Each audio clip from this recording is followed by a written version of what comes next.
सभी बच्चों को मेरा नमस्कार। मैं दामोदर शर्मा, जो कि आपके लिए नियमित रूप से कई प्रकार के वीडियो लेकर के आता हूं। उसी श्रृंखला में आज हम जिस विषय पर चर्चा करेंगे वह रहेगा कक्षा 12वीं का हिंदी अनिवार्य का पाठ बाजार दर्शन। ये एक गद्यांश का पाठ है और गद्यांश के पाठ के अंतर्गत क्या बताया गया है उन सब की चर्चा हम करेंगे। देखिए बच्चों, हम में से आप हो या मैं हूं, शायद ही कोई ऐसा होगा जो बाजार नहीं गया होगा। हर कोई व्यक्ति बाजार जाता है, आप भी जाते हैं तो मैं भी जाता हूं और अन्य भी जाते हैं। बाजार जाते, बाजार किस लिए होता है बताइए आप? बाजार किस लिए होता है? हमारी आवश्यकताओं की पूर्ति हेतु। किस लिए होता है बाजार? आवश्यकताओं की पूर्ति हेतु। तो आवश्यकताओं की पूर्ति हेतु इसलिए हमारा बाजार जाना होता है। अब आवश्यकता क्या होती है? जैसे हमको नमक की आवश्यकता पड़ी, माचिस की आवश्यकता पड़ी, या जो भी वस्तु की आवश्यकता पड़ी और हम बाजार गए और उसको खरीद करके ले आए, यहां तक तो ठीक है, यहां तक तो कोई परेशानी नहीं है कि हम आवश्यकता के अनुसार वस्तु लेकर आए। पर कई बार ऐसी भी स्थिति होती है ना कि हम बाजार गए और जिस चीज के बारे में हमने सोचा भी नहीं था और बाजार जाकर के लेकर के आ गए। क्यों लेकर के आ गए? उस चीज को तो घर में आवश्यकता भी नहीं थी, फिर भी हम क्यों लेके आए? ऐसा भी कई बार हमारे सामने स्थिति आ जाती है। तो ये लेकर क्यों आते हैं हम? तो उसमें कहीं ना कहीं कारण पड़ते हैं। एक तो बाजार की चकाचौंध। जिस प्रकार बाजार में आजकल जो देखते हैं हम, जिस प्रकार का दिखावा हो गया है, चकाचौंध हो गई है। आप किसी भी दुकान पे जाओ, एक की जगह 10 बल्ब लगे हुए मिलेंगे आपको, उससे वस्तुएं चमकती है। हम अपने मित्र को कपड़ा दिलाने गए और उस चकाचौंध में मित्र ले गया हमको कि चलो मुझे कपड़े लेने हैं, और उसके साथ साथ चल दिए। हमने भी जाके देखा, हमको कपड़े की आवश्यकता नहीं है लेकिन पसंद आया, उसकी चकाचौंध देखी, विज्ञापन देखा, इन सबको देख करके हम भी कपड़ा खरीद लाए। भाई हमको तो आवश्यकता ही नहीं थी, फिर हमने बस्ते कपड़े क्यों खरीद लिए? कहीं न कहीं हमारे मन में कोई कमी है। तो इस प्रकार की कई बातें हमारे सामने उपस्थित हो जाती है और हम सबको दिन प्रतिदिन इन बातों का सामना करना पड़ता है। बाजार दर्शन में भी कुछ इन बिंदुओं पर विस्तार से चर्चा की गई है, तो उनके बारे में चर्चा करूं उसके पूर्व पहले हम इस पाठ के लेखक जैनेन्द्र कुमार जी, इनके बारे में कुछ संक्षिप्त जानकारी ले लेते हैं। तो जैनेन्द्र कुमार हिंदी साहित्य जगत के बहुत ही विद्वान कवि है, विद्वान लेखक है, और ऐसे महानतम लेखक का जन्म सन 1905 ईस्वी में हुआ और इनको मनोवैज्ञानिक कथा साहित्य का जन्मदाता भी माना जाता है, क्योंकि मन के विज्ञान को जितना बारीकी से ये समझते हैं शायद ही कोई लेखक या कोई कवि इस प्रकार समझ पाया हो। तो ऐसे महान साहित्यकार ने कोई रचना न लिखी हो ऐसा तो हो ही नहीं सकता। इन्होंने कई कहानियां भी लिखी, उपन्यास भी लिखे, निबंध भी लिखे। उनमें से प्रमुख माना जाए तो उपन्यास के अंतर्गत परख, अनाम स्वामी, सुनीता, त्यागपत्र, कल्याणी, जयवर्धन, मुक्तिबोध, इस प्रकार की कई उपन्यास उन्होंने लिखे। कहानियों की दृष्टि से वातायन, एक रात, दो चिड़िया, पायजेब, ये कहानियां हैं। निबंध में भी इन्होंने काफी अच्छे निबंध लिखे, जिनमें प्रस्तुत प्रसन्न, जड़ की बात, पूर्वादे, सोच विचार, इस प्रकार के कई निबंध भी लिखे हैं। ऐसे साहित्य जगत की महानतम विभूति का निधन सन 1988 ईस्वी में हुआ, लेकिन निधन से पूर्व जितना ये साहित्य जगत को दे गए वो आज भी हम उन सब का ऋण रहेंगे, अर्थात उनका ऋण नहीं उतार सकते हैं। तो इन्होंने जो बाजार दर्शन लिखा उसमें देखिए बच्चों, विशेष रूप से इन्होंने बहुत ही मनोवैज्ञानिक तरीके से इसका विश्लेषण किया है और आप और हम सबके साथ वो स्थिति लागू होती है। इन्होंने माना है कि बाजार दर्शन में 3 बिंदुओं पर मुख्य चर्चा की है। एक तो खाली मन, बंद मन, देखना पूरे पाठ में यही है चर्चा चलेगी, इन तीनों का ध्यान नाम रखना जरूरी है। खुला मन,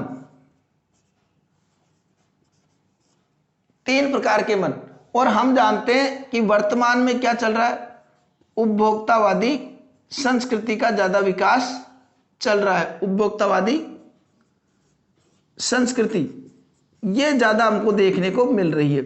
आजकल व्यापारिक प्रवृत्ति, वाणिज्यिक वृत्ति, ये सब कुछ ज्यादा ही बढ़ चुकी है। उपभोक्तावादी केवल ग्राहक, उपभोक्तावादी क्या होता है, जिसमें केवल खरीदना, और ग्राहक, दुकानदार ग्राहक को ग्राहक ही समझता है, वह उसके अलावा कुछ नहीं समझता है। और ग्राहक भी जाता है तो दुकानदार को दुकानदार ही समझता है। आत्मीय प्रेम, लगाव, ये सब खत्म हो गए हैं। तो यहां पर उपभोक्तावाद अर्थात कुछ न कुछ खरीदना है।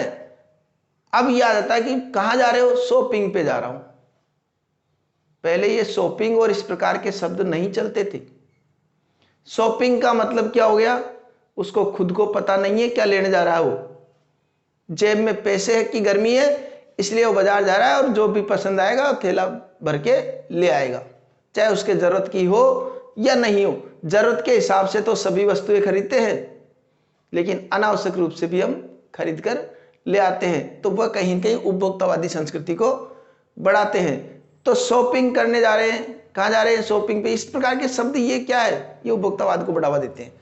तो और वास्तविक सफलता क्या है, बाजार का महत्व किसमें, हम बाजार जाए, हमको पता है कि मुझे क्या लाना है और मुझे क्या लाना है, उस वस्तु को लेने के लिए हम बाजार जाते हैं। उस वस्तु को क्रय किया और लेकर के आ गए। यहां तक तो सादगीपूर्ण, और हम बाजार को भी फायदा पहुंचा रहे हैं और हम भी फायदे में रह रहे हैं। तो यहां तक तो ठीक है। अब एक खाली मन और खुला मन और बंद मन, इनसे क्या तात्पर्य, पहले इनको समझ लेते हैं अपन। तो देखिए बच्चों, खाली मन से तात्पर्य होता है कि हम जैसे कई बार ऐसी स्थिति हो जाती है कि घर पर कहा कि बेटे जाओ बाजार से साबुन ले आओ। हम साबुन लेने गए, साबुन लेने तो गए, कुछ एक्स्ट्रा पैसे भी हमको दे दिए कि बच्चे जो ले आना वापस। नियम तो यही कहता है कि बच्चे जो पैसे वापस ले आना। तो लेकिन साबुन लेने जाते समय बाजार में कई प्रकार के विज्ञापन, चकाचौंध, इनको देख करके वो बालक अपने आप को रोक नहीं पाता। साबुन तो उसको लानी है, लेकिन उन प्रभावों में आकर के वह जो चीज नहीं लानी उसको भी लेकर के आ जाता है। अर्थात उसका मन खाली है, और खाली मन पर बाजार का विज्ञापन और चकाचौंध ने असर कर दिया, और जिस चीज की उसको आवश्यकता नहीं है वह भी वो खरीद लाया। तो ऐसी स्थिति वाला व्यक्ति भी कभी बाजार को फायदा नहीं पहुंचा सकता है। दूसरा आता है बंद मन।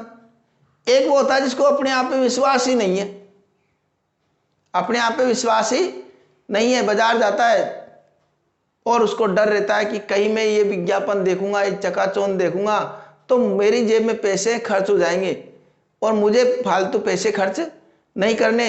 इससे अच्छा है कि मैं बाजार में जाऊं और इधर उधर की किधर देखूं ही नहीं, कोई वस्तु देखूं ही नहीं, और मुझे जो चीज खरीदनी है उसकी दुकान पे जाकर के ही सीधा पहुंचूं। तो ऐसा व्यक्ति, अब बताओ, कोई व्यक्ति आंख बंद कर लेता है तो क्या सपने नहीं आते? क्या सपने तो आते हैं ना। तो वो व्यक्ति चाहे नजर नहीं देगा, लेकिन मन तो दुखी रहेगा ना उसका। मन तो बंद कर लिया उसने, इच्छाओं का दमन कर लिया, लेकिन उसके मन में तो लालसा बनी ही है, उस लालसा को वो खत्म नहीं कर पाया। तो दूसरा ये हो गया बंद मन। कई बार खुला मन।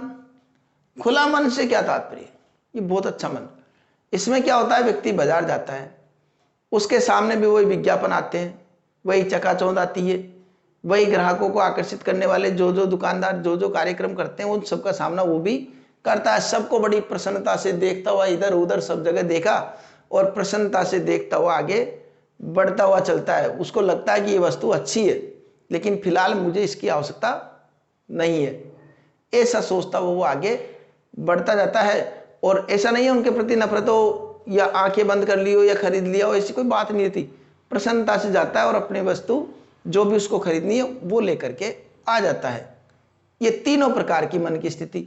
अब तीनों प्रकार की मन की स्थिति बताने के बाद में आपको ये तो पता लग ही गया होगा कि मन कौन सा श्रेष्ठ है।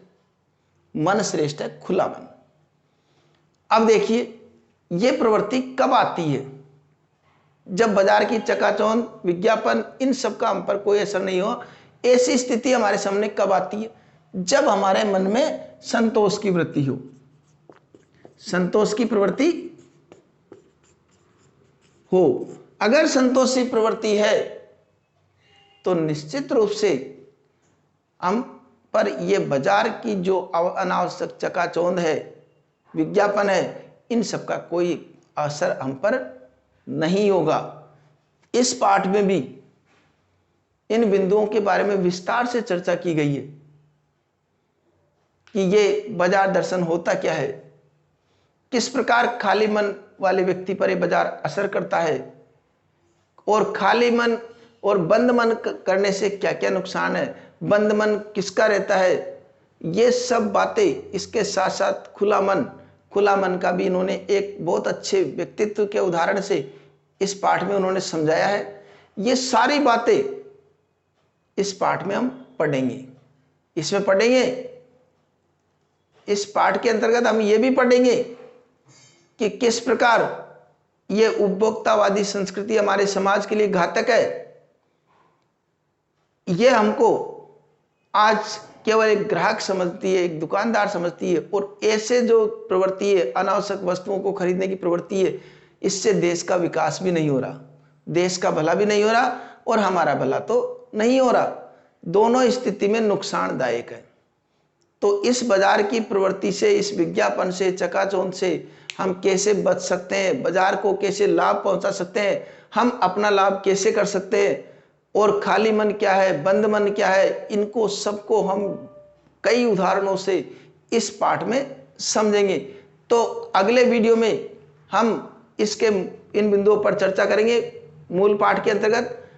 इसलिए आप हमारे साथ बने रहिए, और चैनल को अब तक सब्सक्राइब नहीं किया हो तो कर लीजिए, क्योंकि आने वाले वीडियो में हम इस पाठ का विस्तार से, बहुत ही रोचक पाठ है, और विस्तार से इसका रोचक पूर्ण तरीके से वर्णन करेंगे।